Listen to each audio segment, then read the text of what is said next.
Florent Pagny revient sur le devant de la scène médiatique pour la promotion de son autobiographie.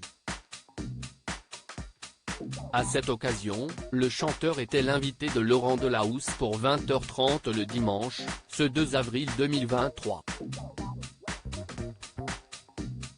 S'il a évoqué sa maladie, l'artiste a également tenu à faire une mise au point concernant ses frasques avec le fisc français.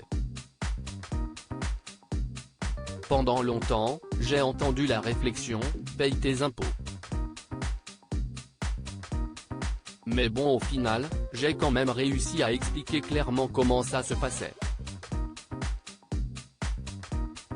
Un artiste français paye ses impôts en France puisque les performances elles sont en France.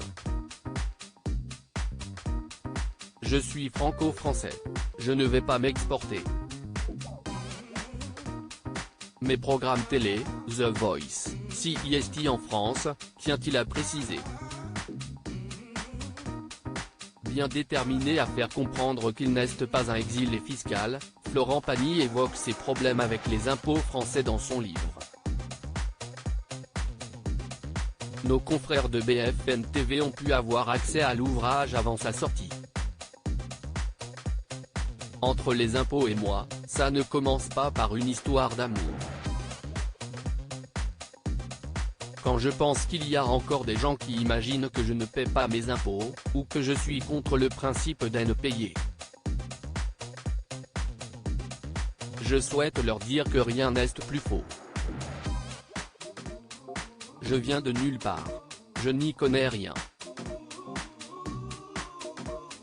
On ne m'avait jamais dit ce qu'il fallait faire afin de rentrer dans le circuit. Je n'ai jamais reçu une lettre de convocation, me demandant une déclaration. Je me présente de manière spontanée et je me fais essorer, explique-t-il. Florent Pagny veut faire entendre sa vérité sans filtre. Florent Pagny revient sur tous les détails au sujet de ses dettes. Glem n'aurait pas déclaré les sommes qu'elle m'a données, et elles sont rondelettes. La société de Gérard Louvain, en charge de mon management, s'est occupée jusque-là de déclarer mes revenus. CIST notre deal. En avoir conscience ne permet malheureusement pas d'adoucir ma situation financière qui se corse encore davantage.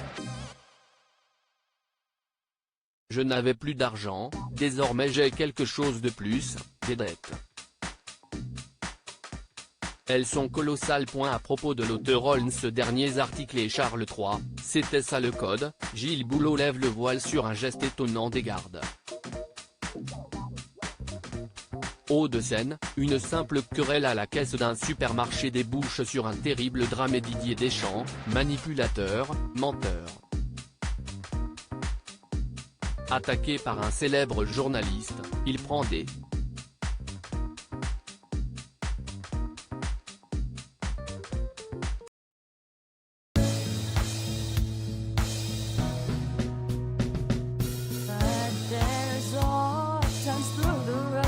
I think you can let me know. Sit down, sit back, let me help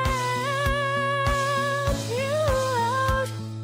Your step, I gotta seek, so I see you out there on your own, but